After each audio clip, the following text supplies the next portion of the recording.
Up, everybody, have you heard the news? Got a brand new show that's breaking all the rules. Started out from VA and now we on the move. From local to global, cause we got something to prove. We came from the bottom, now we at the tippy top. To hold it down for our people, cause we all we got. It's a cold, cold world, but we keeping it hot. With our future on the line, ain't no time to stop. All work over here, still we having fun. Yeah, we say it like it is, ain't no holding our tongue. Go get us on the team, yeah, we getting it done. And shout out to Travail, yeah, you number one. It started with a dream that turned into a vision. To educate new generations is our mission. Ears to the streets, yeah, we steady politicking. If it ain't about to change, mind your business. Now wait again, minute. Wave your hands with it. Wait again, minute. Wave your hands with it. Now wait again, minute.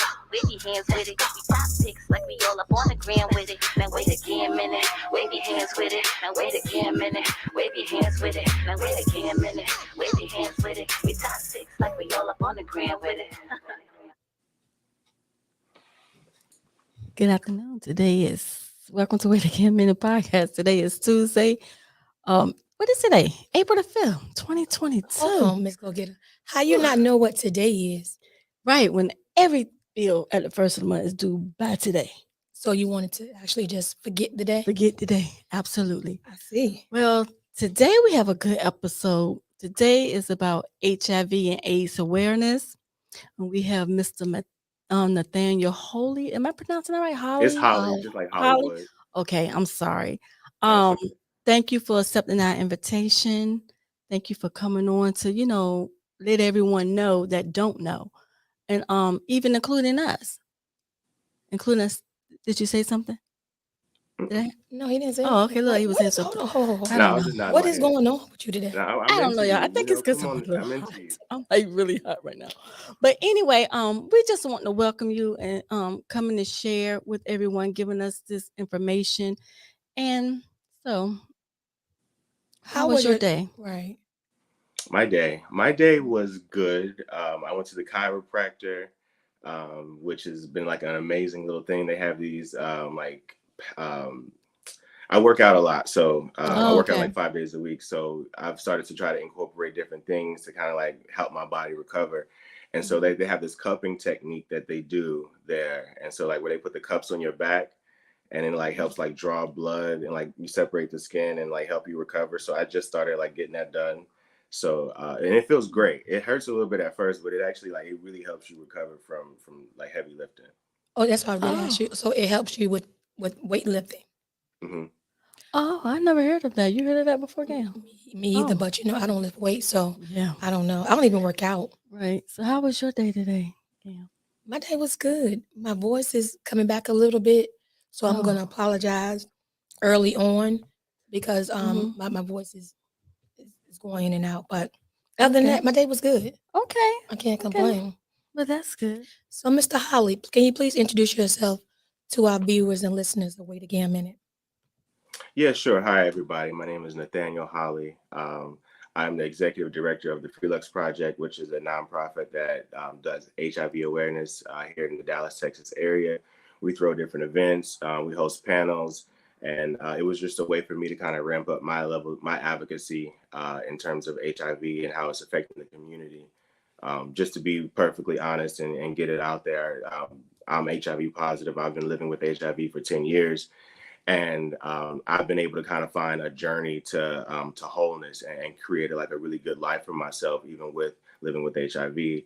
And so I want other people to know that the diagnosis doesn't change anything. You can still live a full life. You can still have a better life, even than you did before, because sometimes even people weren't as aware of their health before diagnosis, and they become very aware of their bodies and what they are doing to their bodies and what they eat and how they kind of take care of themselves. So my mission is just to kind of like spread the word to let everybody know that HIV doesn't have a look, it doesn't Right. have a scent or a smell. Everybody needs to be careful, everybody needs to be aware, and everybody should be going out and getting tested and just being careful.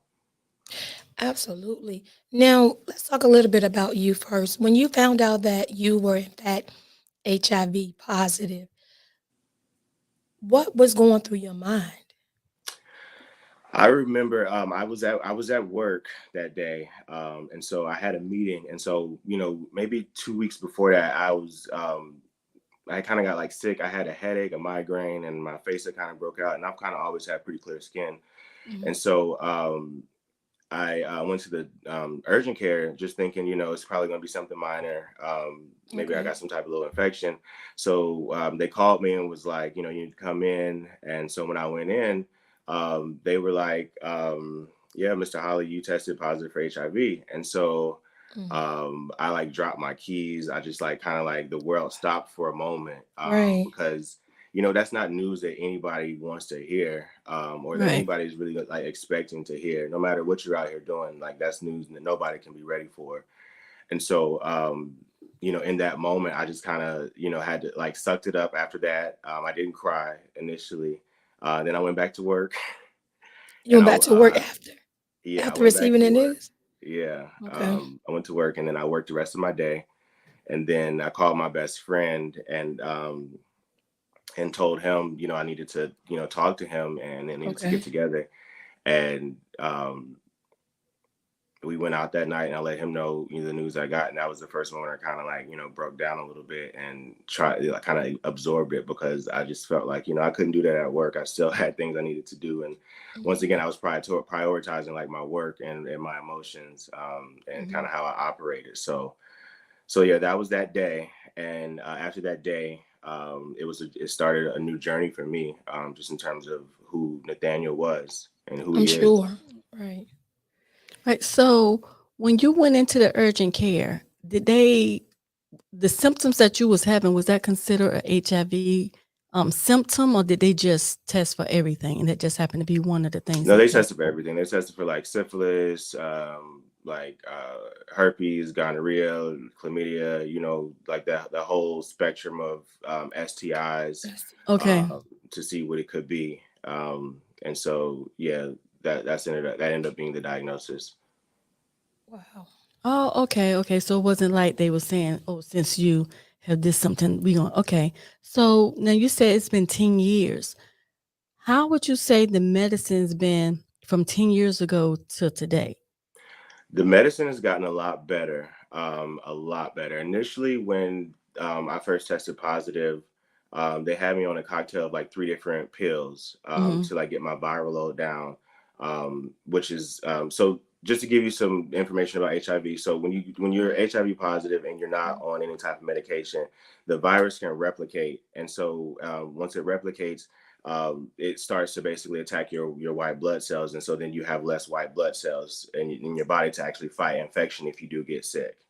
Okay. And so initially they wanted to get my viral load down to a level to where it wasn't affecting my immune system at all. So they got me on 3 pills, which was it was heavy at the time. It was doing a Mhm. lot to my body. It made my eyes kind of jaundice. It it kind of made me depressed. It affected me in a lot of different ways, and so I eventually, talked to my doctor about it and tried to figure out, some different regimens that they had, and so they actually came up with some new medication. So instead of Mhm. taking 3 pills, I could take 1 pill, Okay. and it kind of cleared up a lot of those different issues for me. I had a lot more clarity. My viral load stayed undetectable, and I was able to just kind of go back to living my life as normal. Okay. Okay. And can you explain to us? I know a lot of people, someone that just be test positive for HIV, but everyone will say no, they have AIDS or vice versa. Can you explain to us what is the difference between HIV and AIDS? Okay, so having HIV means that you have the virus inside of your body, Okay. and that may be at a certain different level.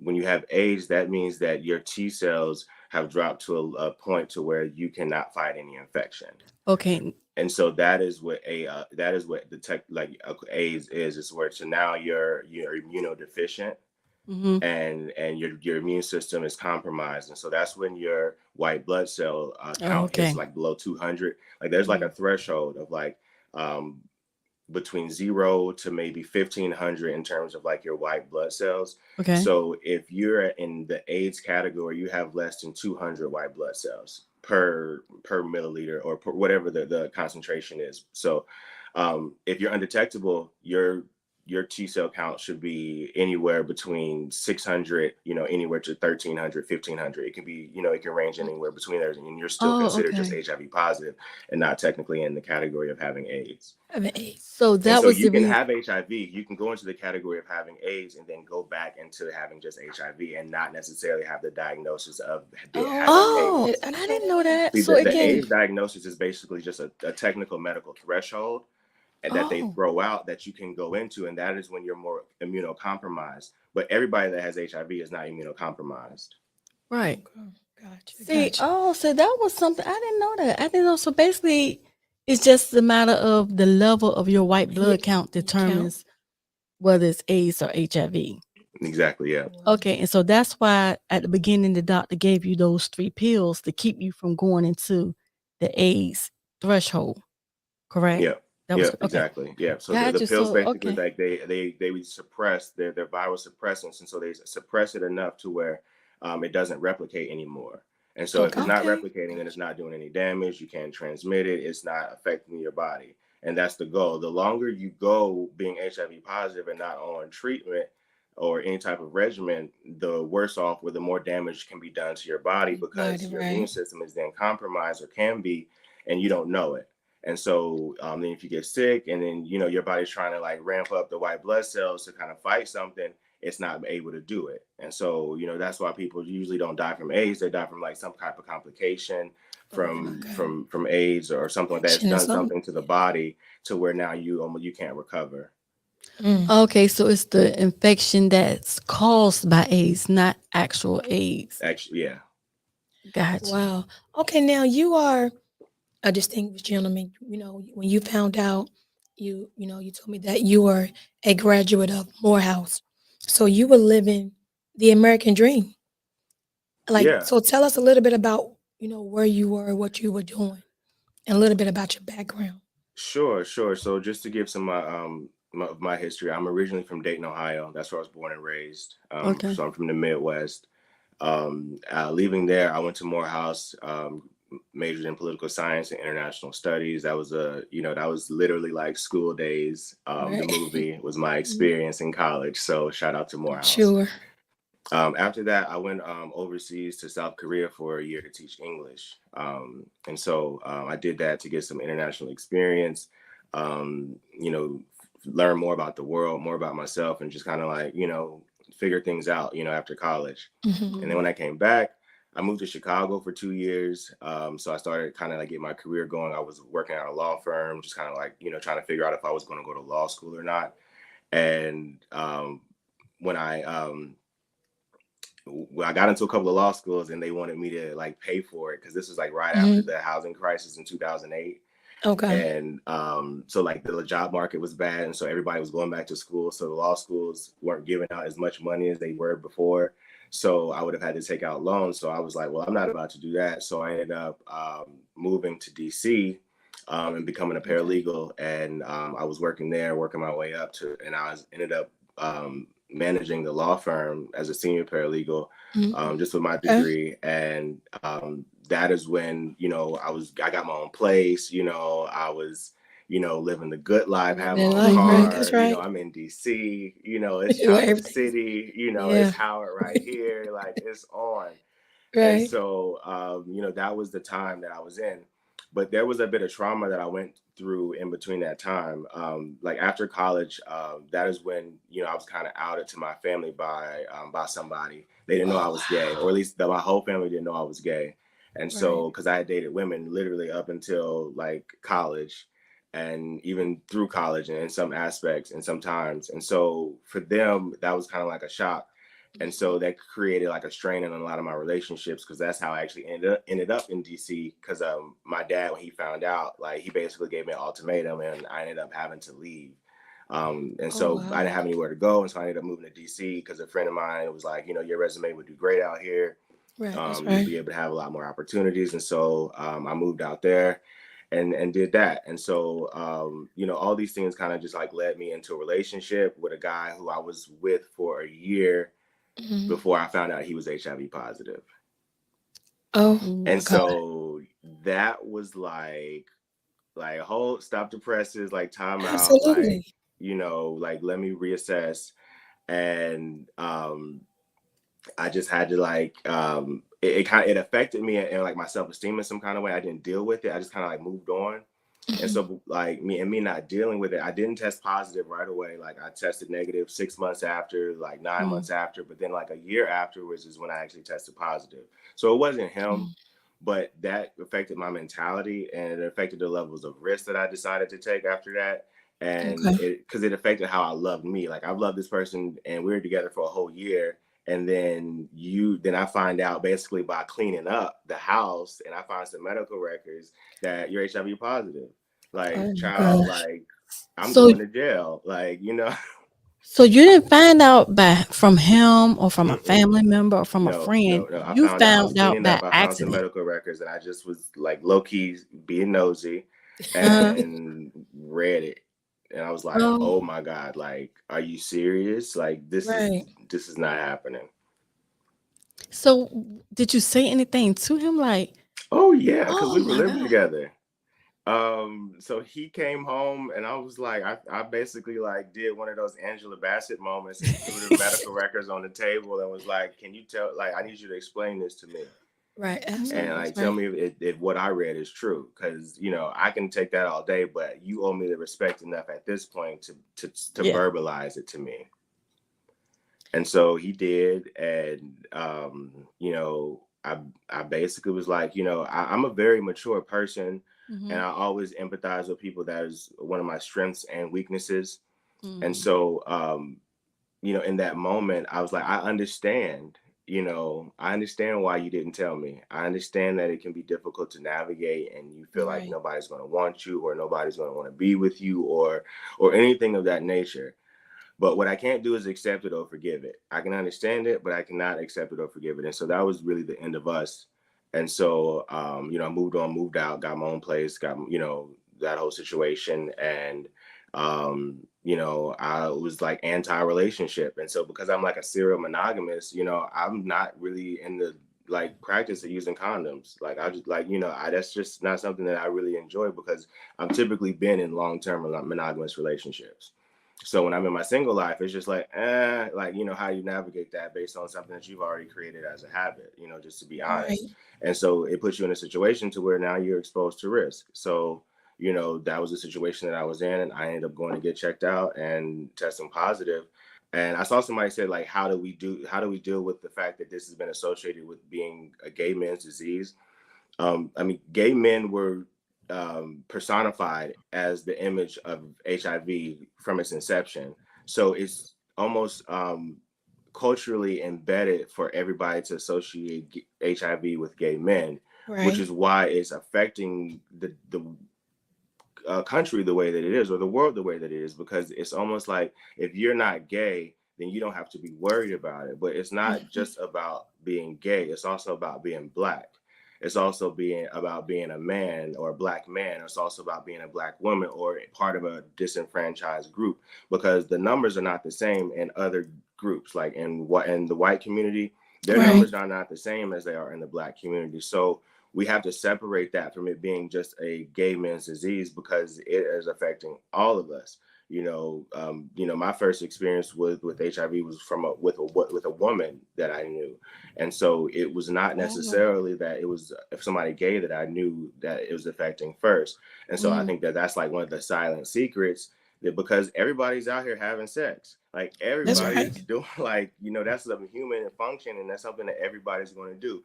But how do we no, I'm not saying you felt that way. I'm just saying that was the premise. And I'm not Yeah. I don't want to go back and forth because I didn't read the comments. But Right. but yeah, I mean that's something that people do think. Like I've had people, say to me like, or kids say to me like, oh, my mama told me like not to use your forks in the house, or or stuff like that, you know what I mean? To be like, if you're gonna hug me, or if you touch me, or if you eat after me, or if you drink after me, then you're gonna be compromised, which is the Right. furthest thing from the truth. Yeah. And I think like far as our culture is concerned, we do that or we did that because we were ignorant. We didn't know. So we were just going by what everybody was saying because I remember growing up, I had an uncle and he had HIV or AIDS, one of them. And when he came to live with us, that's what we thought. If we drunk behind him, or we ate behind him, that we were going to get it. But we were young. We didn't know. So I think if people don't take the time to educate themselves, then they're going to make dumb remarks. Yeah, I mean, the thing Um, is, like, we're not talking about it, so that's why people don't right. know. You know what I mean? We're not. Mm. It's not an open conversation. Like for me, I'll put it out there. Like I will start the conversation just for the sake of being able to open the space for you to ask questions and for me to educate.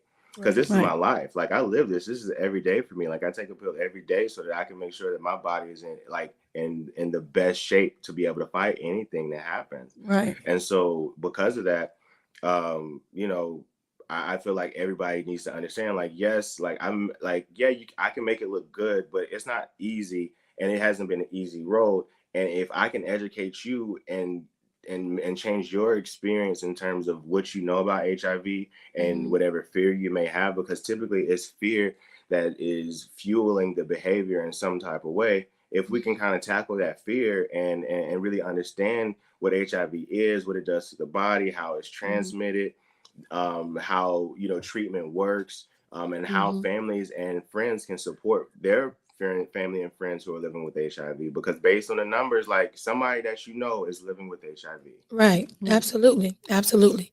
Now, what would be a good time to really sit down with someone that you're in a relationship with and say, hey, this is disease that I have and it's affected my life? Day Is it one. a certain time or Day no? one. Day one. Day one. You lead with that. That's Okay. as a part of me as being Black and a man. And so if I'm going to lead with those things, I need to lead with all of my truth, so that if there's anything down the line that happens, you can't say that you didn't know all of me from day one. Right. Okay. So because I did that one time. I dated this guy. This was probably the first guy that I did date after I was positive, and I had gotten to undetectable. So, I was still fearful about letting people know because, in my mind, it's just like my stock was going to go down, and I'm like, I'm not going to be able to date who I want to date. And so, I mean, that is something that people really do think about, whether good or bad, indifferent. It is the truth. And so, when I actually finally told him, we hadn't had sex yet also. Okay. And so I was just like, I'm not going to tell him until we got to get to that point. But like we had sex emotionally, like we had intimacy, like it had gotten emotionally connected. And so by the time I did tell him, he felt like he didn't know me. And so like, I was like, and I understand and I understood. And so from that point on, that was a learning lesson for me. It was just like, you need to lead with this and always give people the opportunity to say yes or no. And it That's also right. gives you the opportunity to safeguard your emotions and not get attached to somebody who knows that they can't deal with that. Right. Right. So I know what was that question I was about to ask? Okay, so the first year when you first found out, were you as open to talk about it? Like at what point, I'm trying to figure out at what point were you, because I understand when you're saying, you basically like let whoever you're dating from day one. But at what point did you really become comfortable with, okay, this is me, this is what the doctors say I have, but everything is good on your part. You don't look like what the doctor is saying. You don't look sick. So you can go out and want nobody to know anything. So at what point did you become real comfortable with self to say, Once hey, I my told my name is family, Nathaniel Holley and blah, blah, blah, yeah, blah, and once talk about my family knew, it. and once I was able to kind of get their support, the world didn't scare me anymore. Oh, yeah. Okay. So what did your father And that say? was really important. It took me like a year to tell my mom, Mhm. because I felt like she's kind of emotionally fragile and just wouldn't be able to deal with it. She's a Right. single parent who raised me, and I was just like the last thing you want to tell your damn Black mama. And Mhm. That's so right. I actually ended up telling my dad and my sister first, because I was having some challenges, Okay. just with trying to create a care network for myself. I was Right. doing it in secret, so it's hard. So once they found out, and even especially after I told my grandmother who passed, and she was like 101 when she passed Oh away, wow. but she was like my best friend. And so when I told her, Sorry to hear she that. was like, "Well, Magic Johnson got it, and he fine. You ain't got nothing to worry about. I still Mhm. love you, and Right. you can always come home. That was good because I think that while I believe that Mhm. support is necessary, Right. it helps you cope and get through. Because I Exactly. Yeah, couldn't it's vital. imagine, someone telling you something like that because the first thing you're gonna think is, oh my God, like this is the end. Like I'm not gonna be here. Right. Right. Yeah, Right. I So mean, that and is what then I thought. Like, I felt like my future had a time clock and it was ticking a lot faster than I expected. right. And so it's just like, damn, like now I got to do all this shit before I get. I mean, I don't know if I can curse. Oh you Yeah. you you Yeah. Yeah. good, you Oh, good. okay. I like now I got to do all this stuff like that I want to accomplish like quick. It's Right, like I yeah. don't have like all these years that I've been planning to live because my great grandfather lived to be 105, and my grandmother lived to be 101. Like, and Oh I'm thinking I'm wow, like that's I'm about to get awesome. up there and be doing it. You know Right. what I mean? And so at that moment, it was just like, okay, now I'm not gonna be able to have kids because I still wanted to have kids naturally. It was just like a lot of different things, and so I had to educate myself to even get through it. See, even being HIV positive, sometimes we don't even educate ourselves because there are Right. ways that I can still have kids. That is, they won't be HIV positive. Mothers who are HIV positive can have children that are not positive, especially if they're on treatment and if they're taking Mhm. care of themselves. They're and even with this whole thing about condomless sex or whatever, if you do have sex with somebody who is HIV positive and they are on treatment, there is a 0.001% chance of you testing positive. Can't Really? happen. There's no research that supports that will happen. And I've been Really? on treatment for 10 years, and Hmm. I've never given it to anybody because my viral load has never been at a level to where it can be transmitted to somebody Transmitted. else. Oh wow. Because And Oh. I so people don't know that as long as somebody, and so if people can be honest about being on right. treatment, Mhm. you can support them with their treatment, and then that kind of that really will help the entire community because people don't if they're taking their medication in secret, then sometimes they're gonna forget. They're not gonna want to Oh refill yeah. their medication because they might walk in there and they see somebody, let me walk out, I'll come back, and then they don't do Hmm. it. Right. You know what I mean? You got to be consistent with that. You know what I mean? Right. And the best consistency is accountability. And so when you got people in your life who are holding you accountable, it's like, okay, checking on you every now and then. Like, when was the last time you went to the doctor? How were your labs? Right. If you know to ask that. But a lot of people don't know. Like, how's your T cell count? Like, are you still undetectable? All right, well, great. I don't need to ask no more questions. I'm good. I just want you to know you can talk to me if anything Mhm. changes. Right. You And know? Absolutely. that's good information because that goes back to what Gan was just saying, before we even thought about if you touch somebody fault that has HIV or AIDS, you're gonna catch it too. So Mm-mm. for you to say that even with the medication and you're undetected, there's different things that you still can go on about your regular life. You don't have to put a time clock on it. You don't have to worry about if you're going to give it to somebody else. Mm-mm. That's a lot of information. I think that plays a part, like you just said, with people wanting to know, excuse me, wanting to know or even talk about it because they're afraid that others going to automatically think like, oh, I don't want to be around you Right. because you might have it and I can't do this and do that with you because you might Mm-hmm. breathe too hard and I might catch it. All these different, myths of how Yeah, you I mean, can I get it. grew up hearing the same thing, which is crazy because I'm like, well, damn, do I need to like make sure nobody drinks after me? Do I need Right. to be like overly cautious? Like, do I need to make sure nobody eats after me? Like, I can't, hug nobody too close Right. or, you know what I mean? Honestly, I felt that way. And so when you really go into that, you really start to go into a cycle of self-hate because it's Mm-hmm. something that at this point you cannot change. And Right. Right. so the biggest thing that you can do right then is accept it and figure out what you can do to continue to live and live a healthy life. And part of that is having the community around you, people that you know you can talk to. And so it's a two-way street, I think. And so that's why I speak out because a lot of people are afraid to do that. They're afraid to kind of get into that moment to where they expose themselves because they feel embarrassed about how people are going to think about how they got it. I mean, hell, Hmm. like I got it by having sex. Okay, how did Right. Right. AIDS get here? They come by having sex. I mean, That's it is right. what Right. it is. I mean, but there are numbers that in terms of intravenous drug users and Oh HIV, yeah. that is the whole section Hmm. as well. Right. But I mean, let's just talk about it. Let's talk about the fact like Exactly. that gay men, should be allowed to express themselves so that Mm-hmm. they don't get into a world that then like I never expressed myself around my family. So now I'm just gonna go buck wild because nobody allowed me to be gay. And so I'm Yeah. being gay out here in the world with people who don't care about me. And you Because feel Right. I've had some alienated. friends Yeah. who I knew who were raised gay and their parents accepted them and allowed them to matriculate as gay and do the whole like, little if they like a boy or they talk to them and you really coach them through that. And Mhm. so, I was never coached through that. I was always coached to be like the dominant go-getter player, go after women, get as many as you can, blah, blah, Right. blah. So then when I get out here and I'm in the gay community, what am I doing? What I was taught. That's right. I mean, I have uncles that were real pimps, like that Wow. literally had purple Cadillacs and had like stables of women's Oh in the 60s wow. and 70s. So like I like that is literally the world I come from. And so Hmm. in terms of like protecting ourselves and educating ourselves about health, like it just does not apply to our gay boys or our gay girls. It applies Right. to all kids because kids are out here having sex earlier and earlier. That's right. And then That's you right. have these grown people out here who are predators who go after these kids because they're not aware of themselves and they don't know what's going on in the world. And then they get Right. caught up at 18, 19 in their first little situation. You know what I mean? Because they're not aware that everybody don't care about you. You know what I mean? It's, Or about you as a person. Like a lot of people really will just use you like a dish towel.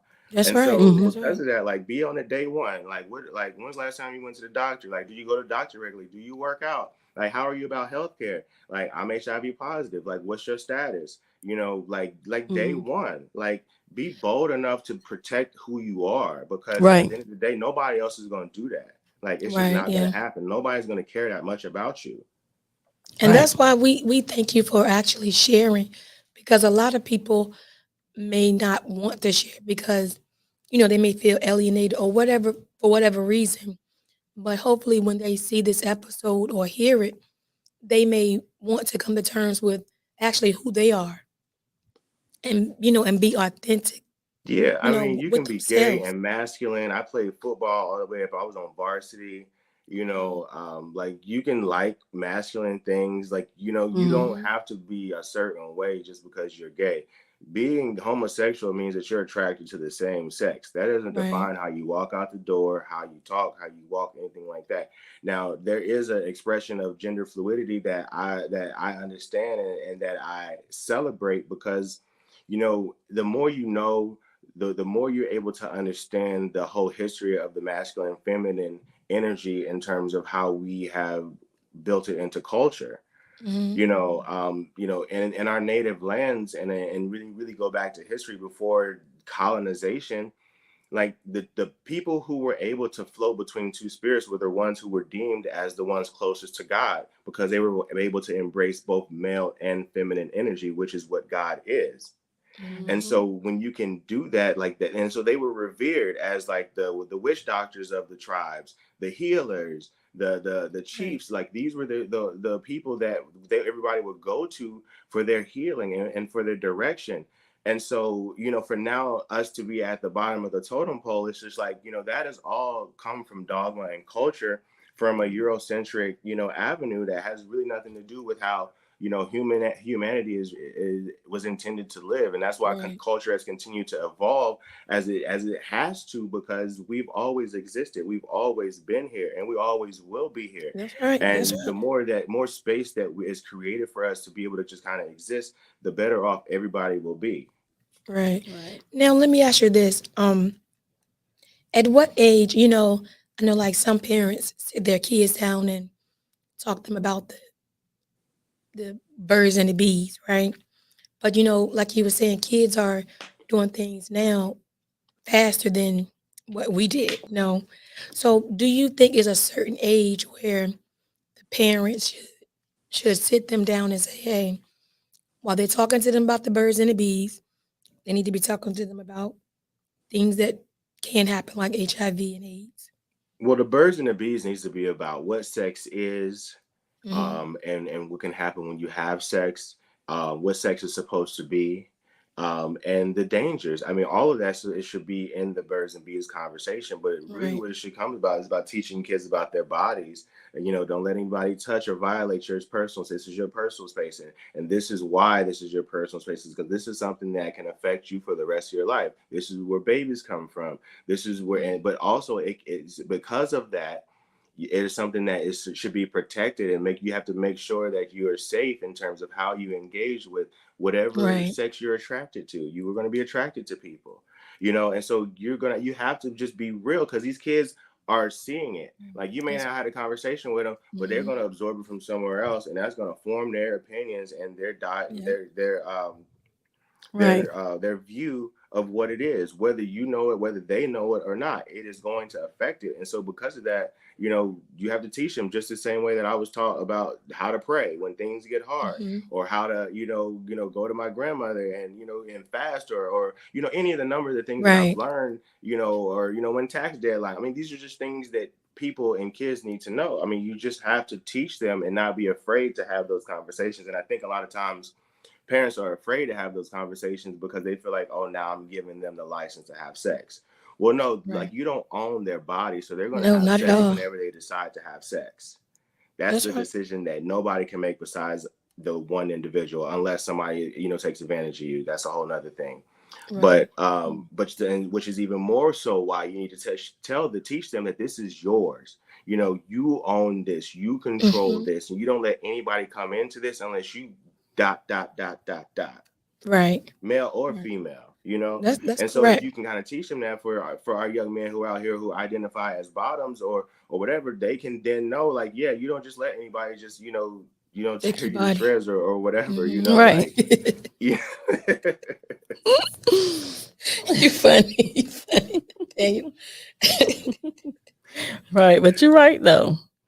That that, that that's a good point though. So how did you get into the motivational speaking? um Going on, talking that's a to, do gift you that talk God to gave me a kids long or do you time talk ago. to everyone? Yeah, that's a gift that God gave me a long time ago. Like I said, like, one of my weaknesses, my ability to empathize with people, but it's Mhm. also one of my strengths. And so, Right. because I understand the trauma of hard experience, and having been able to go through those moments and come out better, I feel like I owe a duty, to everybody, to just share my story and share, what I've gone through. And Right.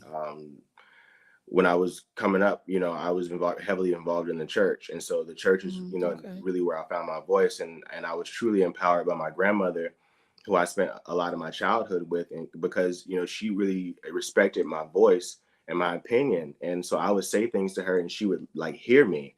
And, a lot of times with a lot of Black families or families in general, it's just like, a kid stays in a kid's place and you don't really pay them any Hmm. mind when they say certain things. Right. But with me, it was different. And so that really made me feel empowered to always just be able to share my story. So even when I was in high school, I shared a story about growing up in a single parent household and what that was like, and the challenges that I went through, feeling like, as the man or the only male in the house, how strong I Okay. had to be and how much I had to carry.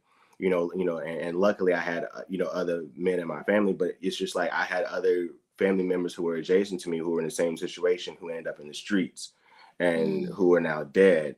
And Wow. and these are kids that we used to take baths together, as kids, you know what I mean, and we would have very, very different lives. And it was really just because I had a lot of support, and I think that Mhm. they saw something in me that a lot of people really nurtured over the years. And so um because of that, pay it forward, let me help somebody else, and let them know that they can get through whatever it is that they're going through. Because I've been through a lot of things. I've been married, Right. I'm divorced, and that even goes back to some of my advocacy. When I did get married, I wanted other people who were HIV positive to know that you can find love too, because my Right. Right. ex-husband was HIV negative. And so we Mhm. met, and after I had tested positive. And so it was like one of those, romance stories, like, oh, Mhm. Cinderella, blah, blah, blah. And so I Mhm. was like, I wanted to, like, let other people know, like, yeah, like, a fairy tale can still exist for you. Mhm. Like, you don't have to limit yourself. Like, there are people out here who are not HIV positive who will want you. You don't have to limit your Mhm. Mhm. circle. You just be honest and be yourself. And if that is intact, and if you are doing the work for you, they'll love who Mhm. you are. That's And right. Exactly. anything else won't Absolutely. matter. Exactly. I was reading like before we started, and I was telling you that I read that it was like 57% of women, African American women, who actually have HIV/AIDS. Why do you think 58% of the so? new diagnosis are women or Black women. 58%.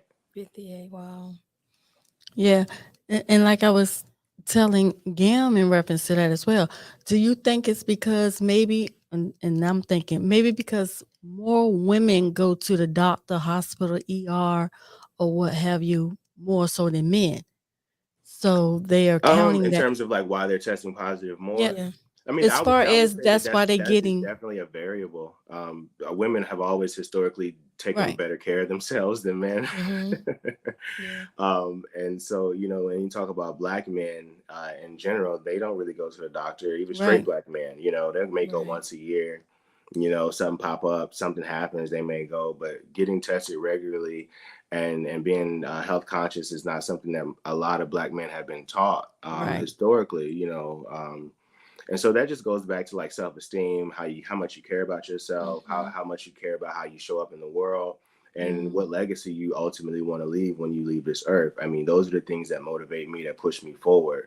Right. So, it's crazy in terms of like the numbers and how you're seeing it. But I think Right. that there are a lot of different variables. I mean, I saw somebody say something about down low men. I'm like, that is a variable. Honestly, it's a variable Okay. about men not feeling like they have the space enough to be honest about what they desire. Because, to be honest, like I identified as bisexual for a very long time because I still dated and I was attracted to women.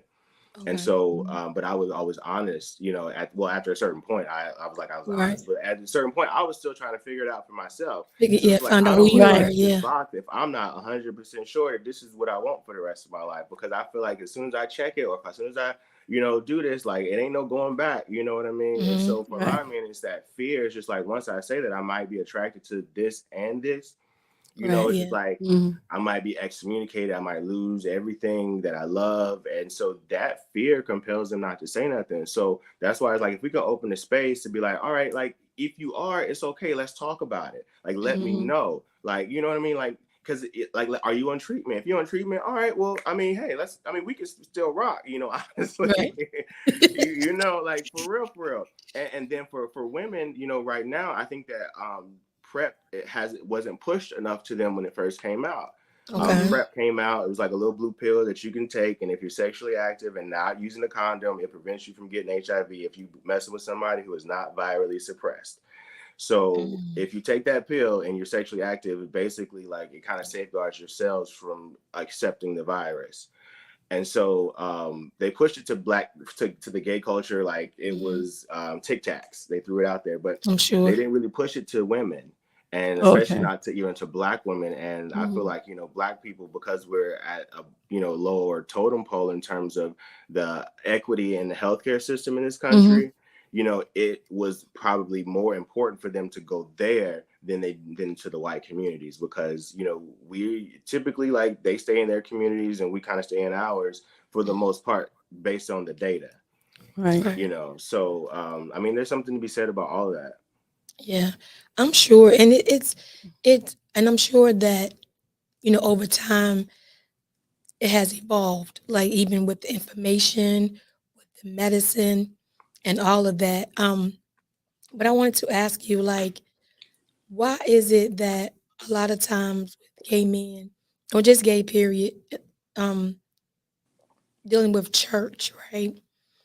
I was reading maybe a couple of weeks ago before I thought asked you about coming on the podcast, and I watched one of your recordings, and you guys were talking about the gay church, the gay community. I mean, not the gay community, the The Black church, church and their black role in church, right, HIV. and their Yeah. role. Mm-hmm. Like, do you still feel the same way that they're not involved enough? Yeah, I think that, because it's not enough for you to do an HIV testing day. It's not enough for you to, you know, on HIV Awareness Day, you put up a little banner and you may have a little HIV AIDS ministry, you know, for people who are, you know, typically on the not so good side of their health.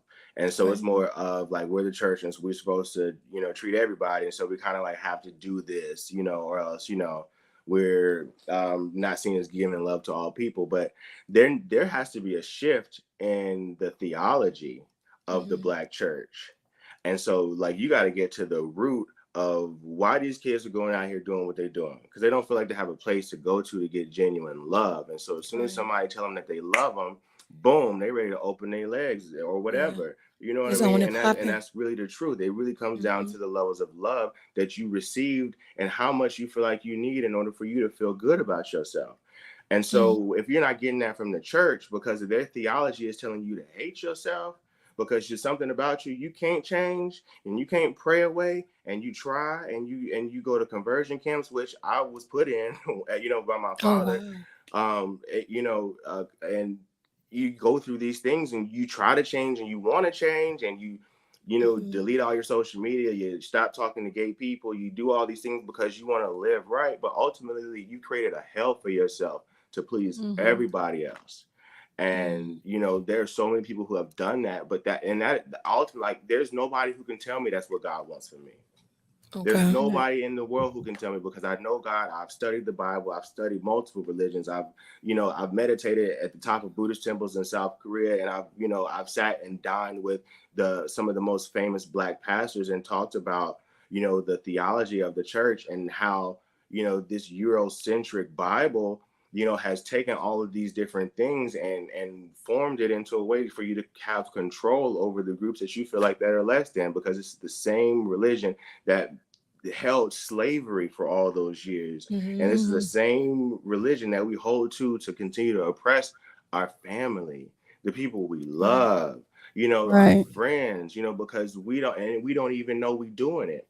But guess what? Their soul feels it. And so when they lay up at night and their soul is awake and it won't let them rest, it's because you know, it ain't been held right. You know, their soul hasn't been hugged. You know what I mean? And so then the first person that offers them a little attention in that category, then I feel complete. So now I got to get that all the time because I'm not getting it from nowhere else. You know what I mean? And so if the church can really come in and say, I love all of you. I love all of you. Like, I love you as a gay little boy. Like, let me help you figure this out so nobody takes advantage of you. You know, because, you know, a lot of times it's the gay little boys who end up getting molested because, like, somebody preys on them or something. You know what I mean? It's just like nobody put attention towards that. So somebody can exploit it now. Of course it can be exploited. You can exploit anything that somebody's not looking at. As soon as you try to do that, I mean, you know what I mean? Like, that's exactly what happens 9 times out of 10. So that's true. Kind of speak to the church to say, all right, we have to change how we're teaching this Bible. You know what I mean? Because you're always supposed to exegete, you know, or take out new things based on how the world has evolved. We're not living 2,000 years ago, and if you teach anything from the Bible, you have to keep it in context. Some of those books were written specifically for monks. It's like, you know, these are like different chapters for different people in society. And if you can really peel back those layers and get back to, okay, what was the main message of the Bible? Okay, God is love, love your neighbor as yourself. These are the golden rules. You know, don't kill nobody, you know, don't steal from nobody. These are just general things about being a good person. If you can take those things from the essence of what religion is supposed to be, and the Black church push it and allow people to come into that space and not feel judged, then until that happens, they're not doing enough. Okay, I got you. Right, and that's true. But let me ask you this: what would you tell another person, whether it's a teenage boy or a 20-some-year-old man? What would you tell them if they come to you and you just happen to be talking to them or whatever, doing one of your motivational speaking places or wherever you run into them at? What would you say to them if they telling you in reference to they having a situation where they're not sure whether they want to do what the family wants them to do, the family and friends, or whether they want to do what their heart tells them? Or, you know, I know you mentioned earlier on in reference to your father pretty much gave you an ultimatum and you had to leave, and you end up leaving Ohio, going to DC, and that's where you felt like you ran into, you know, the situation that you ran into. Had your, you know, you received love, you might have stayed in your hometown. What would you tell the next you, another person that had the same situation that you had early on? What would you say to them at this point in your life? If I could go back to myself and talk to maybe the first day me when I first got off that plane to DC, is just because you didn't get love from your family doesn't mean you need to get it from the world. Mm-hmm. There's a certain element of love that you can produce for yourself. And that is why it's important to always have a connection with a higher power, because that higher power gives you enough purpose for you to say, look in the mirror and say, I love you.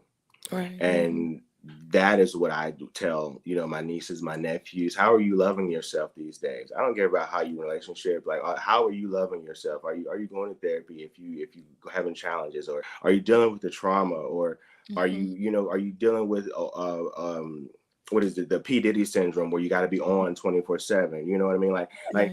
how is the world affecting you, and how are you loving yourself through that process? And and telling them, okay, well, this is what I do. And so Mm-hmm. if you can see it and you can hear it, Mm-hmm. I got two senses already. Right. So Seeing you it, see hearing how I it. live. And that's why I Mm-hmm. promote and I put it out. If every single post that I put on Instagram, HIV positive, it's right at the top of my profile. If you Google me, Nathaniel Holley, HIV is the first thing that will pop up. And I actually work in corporate America. So, I've had my own fears about that affecting my job, because I don't necessarily disclose openly at work, Okay. because it's not necessary. Right. That's a professional environment, what I do. And, I don't even really tell people that I'm gay. That's Right. really none of your business, Right. That's right. unless we have like that type of relationship. Relationship. Mm-hmm. Right. So yeah, so there are challenges that we go through, and that you're going to go through. And so what I would just tell them is find a way to make sure that you're always loving yourself. And for me, how I love myself is I go to the gym regularly. I Okay. make sure I stay up on I'm going to the doctor, and I Right. check in with myself. Okay. I always check in with me, because I guess because I have four siblings, but with Mhm. me and my sister, we were the only ones raised in the same house, and my sister is Okay. 6 years older than me. So like I spent a lot of time alone. And Right. so Yeah. like, I was the kid that like had imaginary friends and like all that kind of thing, and like was able to like, have fun all by myself. Mhm. Right. But in my adulthood, I found that having that ability to be able to really go into yourself, and to really be honest with yourself about what you're going through, what you're feeling, and what you need to kind of correct, then there's power in that. And when you kind of find that power, like it is empowering, and it kind of Right. like emboldens Absolutely. you in how you move through the world. Right. Mm-hmm. I got you. Right. I got it. Now, what would you now if what are one of the myths that people always put on HIV and AIDS? Like one of the ones that kind of like go to. I know, like for us, it was we didn't want to eat by my uncle, anything like that, because we felt as though we were going to get it. But for you, and being that you are well versed in this now, what are some of the things that you have heard that is definitely a myth, but people are still pushing it out there? Oh, people still saying don't drink after me. Like that's what I'm doing a panel next week, for Youth HIV/AIDS Awareness Day, On the and one of the 14th, youth right? is on there. Has been to my home and basically told me that my mama told me not to, Mm, drink after you, or really use your plates or anything like that. right, And most people are open with me, because Right. I'm an open book. Like if you ask me anything, 10 times out of 10, I'm gonna be honest with you. Like okay, I really don't have much to hide, if anything. And so when I found that out, I was just like, this is so funny, because I remember being a kid and thinking that too. And here we are 30 Right. years later, and the same shit Right. is going on. It's like, no, young brother, let me educate you. right, And that's I would right. literally pull up, like, this is what the CDC is saying, like says about this. And if I hadn't have told you what you have known, and Right. this is the pill that I take every day. And so you educate them like that. It's just like, oh, it's just like, honestly, it can be compared to diabetes, That's what or I'm about high to say. blood pressure, in terms of Yeah. how it's categorized, because you got to take a pill every day to keep your blood pressure together. You got to make Mm-hmm. sure you Right. take your insulin if your insulin is irregulated. This is just something but based on the way that you have lived just like diabetes and heart failure are just based on how you've lived, that you've acquired certain conditions. Now you got to take care of yourself. This is no Right. different. It's the same thing. And so I think if we can kind of get it out of the fact that, oh, you got it by having sex. Well, no, everybody that got it didn't have sex. That's The right. commission that I was on for Ryan White, which exists under Title IV around the country, Ryan White was a little white boy who got HIV from a blood transfusion because he was sick. And so when he tested positive for HIV, that he went through all the experience of it being a gay disease as a little Right. kid who had no control over how he got it. Right. And so based on that, they've the country has created all these grants and programs to make sure that no matter how much money you make, there are resources out here for you to get. But the unfortunate thing is when you talk about health equity in this country, it doesn't it is not equitable. It doesn't equal out in terms of how Black people or Black communities are able to access health. Because there are a lot of barriers with copays, and there are barriers with pay, and there are barriers with, privacy.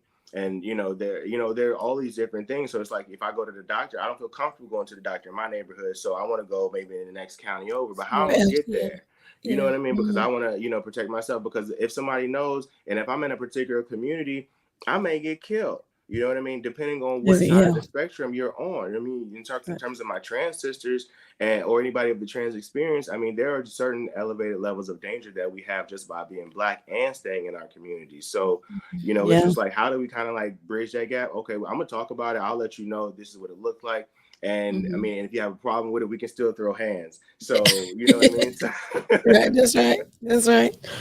Because that is the life. And I mean, I was raised as a man, you know what I mean? I'm a man, just because I'm gay or because I like men, that doesn't change the fact that I have a masculine energy and that That's I was right. put here to express myself however best I feel. And so, I don't know if y'all have seen this show, like the Bad Boys Club, that's been coming on Zeus Network, but it's like a mixture of gay and Black men. And so the topic of having to always put the fact that you're gay into the space, it's just like, okay, there needs to be a certain consideration for our people who have to then additionally label themselves or consider how they would label themselves when they go into a room.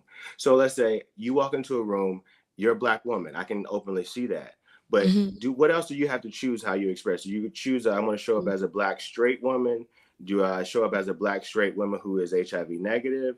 Do I show up as a Black straight woman who goes to the doctor regularly? Like, how do I decide to show up? Do I have to then put those things in the forefront? And for me, I always have to decide, am I going to walk into a room and be anything more than just a Black man? Because until I open my mouth, you don't know anything. Exactly. And when I do that, I open space and I create space for other people to do the same. And I think that is why it's important for us to talk about it. And for people who are living with HIV and who are on treatment and who have kind of found a journey to wholeness, is what I call it. It's important for you to say something, to educate the people around you. You know what I mean? Because that is the way that you really impact it from the inside out, as well as the outside in. It has to be both, not either or. So let me ask you this. So based on all of that, so are you saying do you feel as though you need to walk in a room, or soon you get to talking to people, you had to pretty much announce what you were diagnosed with? It depends. It depends on the space. It depends on the space, and also the space that I want to create for other people. For me, I feel like when you can create space for people to really be themselves, you can actually see who they are. I want people to see me when you first meet me. Right. I don't want you to be like 3 months later, oh, I never really knew who he was, or like I'm surprised, or what you see is what you get. And I feel like when you have that level of transparency, people are kind of drawn to that in some way, because it allows them to be just as transparent. Because I'm like, I don't care if you judge me. I live in a really judgment-free zone. The only person that can judge me for real is God. And as long as I'm kind of aligned with what's in my heart and how I'm moving, then I don't really give a fuck about nothing else. Like that really is what motivates me. So when I go into this spaces and I create space for other people to then do that, I feel like, that is a gift. And that was a gift I wish I was given at some point, because I was not given those spaces for people to come and create space for me. Right. Now, how important is mental health? Oh, I mean, I think for everybody, even just in the code, like in this world in today's time, mental health is like, it's synonymous with going to the doctor. Hmm. You know, like if you're going to the doctor and you're not doing anything towards your mental health, or at least acknowledging that you have a mental health aspect of you, like you have a spiritual health, you have physical health, you have mental health, like these things all play a part with each other. And if any one of them is misaligned, you can find yourself having issues. Right. So, you know, for us, and I think us as a people, Black people, and I will speak to them specifically, we have not historically um, advocated therapy. Right. And so, because we haven't advocated, we have taught ourselves to deal with trauma and continue to deal with trauma no matter how it comes out and it manifests in your behavior. Right. And that is not okay. And so we excuse things because of the level of trauma people have gone through and never dealt with. And that is a problem for anybody who is in that space. For me, therapy was something that my mom introduced me to as when I was younger, Mhm. when her and my father divorced, and she wanted to make sure that I had a space to express myself if I was going Oh, through okay. anything, and that I was acknowledging the space that there was a shift happening. But there was a lot of other trauma that I never got to express or deal with. And I carried up into my adulthood. And it honestly wasn't until I forced myself into therapy because of the mental health challenges I was having by keeping HIV a secret and trying to deal with it on my own. Right. When I went to therapy, it allowed me to first put that on the table, but then understand that there was more things in my bag that I brought into that therapy session. Like Hmm. it wasn't just HIV. You know what I Right. mean? Like I had daddy issues, I had mommy issues, I had family issues, I had issues with my self-value and feeling like I always had to do things for other people in order to receive love, or that I had to achieve a certain level in order to receive accolades from my family. You know, like I had a lot that I had in there. And so it really wasn't until HIV was really the tipping point that got me to really deal with a lot of those things that were already there Right. that I should have been dealing with. And that is why I know that mental health is so important, because having all those things in that bag, I mean, people could say what it was, anything, but you know, when you carry a lot of baggage and a lot of weight, you know, you go into spaces and you don't realize what you're doing, and you're not loving yourself the way that you need to love yourself because you're in pain, because you're carrying a weight that you haven't realized. And you like, I wake up heavy, I wake up tired every day. Like, I don't know, like I'm Mhm. trying to push, and you know, I just don't feel Right. motivated, and I just don't want to. You got baggage, you got stuff in your Right. Yeah. bag and you're carrying around. And that's true. And everybody owes it to themselves to go back to that younger part of themselves that face some type of trauma. There's something that happens typically to everybody, for us, that's defining in terms of how we decide to show up in the world in our childhood. You got to go back to that moment as an adult. Everybody has to go back to that moment as an adult and hug that child and make sure that they're okay, because that is the child that fears us into certain behavior. That is the child that fears us into staying in relationships that is unhealthy. That's the fear that, you know, that pushes us to do a lot of different things or not do things. Hmm. And so really, until you deal with that, and unpack that All baggage, of you that. know, Yeah. Mhm. you're not going to really be able to live a full and whole life. And you're absolutely right. Yeah. You said a mouthful on Yeah, that you one. did. Because You even did. on my timeline on social media, I hear a lot of people, well, see a lot of people talking about mental health and Yeah. depression and anxiety and all that stuff. It's really real. Yeah, I It's mean, Yeah. really real. everybody is going through something, and That's right. and the simple fact that people who identify as in the LGBTQI community, we have to like there's still a struggle, you know, for us, Hmm. because you know, if you don't want to show up and get clocked, then you have to mask a part of yourself. You know what I mean? And it's just like, Right. how many masks you want to wear, and then at what Yeah. point does the mask become somebody who Come you on. don't even Yeah. recognize? That's right. Yeah. And you That's right. know, and that's the reality. I mean, a lot of people are dealing with anxiety, depression, schizophrenia. I mean, I come from a family to where, you know, I was hearing these words growing up about mental health, bipolar, schizophrenia, because I had members in my family who had mental health challenges. And it Hmm. was like, oh, you know, that's just who they are.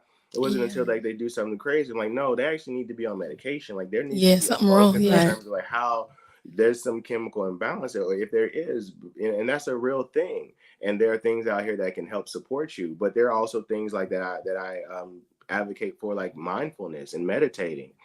Okay. Living in South Korea, it really allowed me to see like what peace felt like. I had never experienced peace like I did by from sitting on a mountaintop and looking out into the world and just closing my eyes and being able to feel one with God.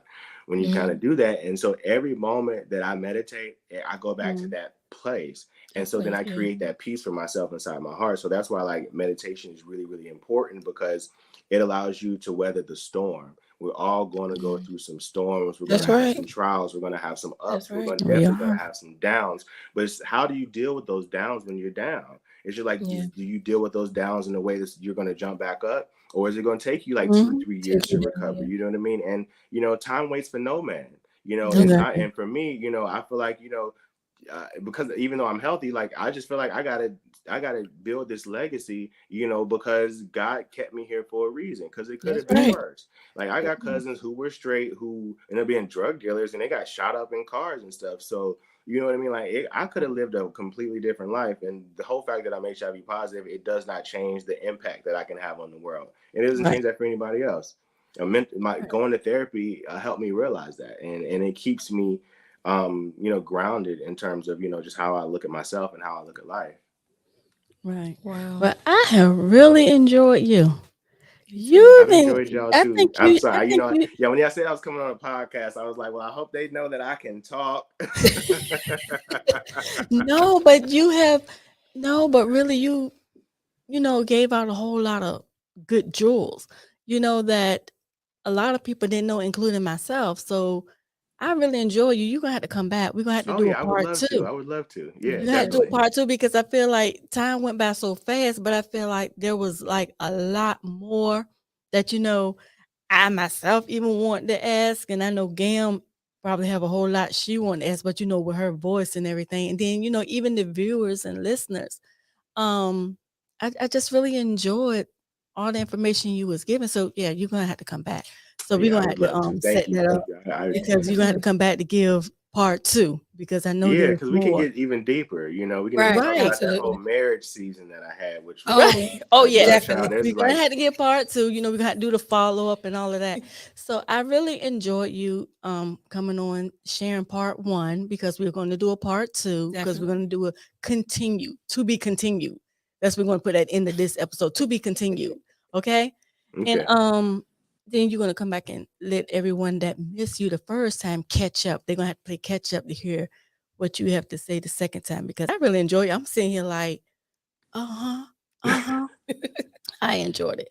So we thank you for coming on. We're gonna schedule, see you again. So everyone that's watching, y'all gonna catch the part two with him and give everyone like your social media handle. And do you have like different speaking engagements that you actually have like a schedule for where Yeah, people can sign I up just or started a talk show, like a panel series here in Dallas, which is one of the one you saw when I was talking about the Black church was the Right. first one I did at my house.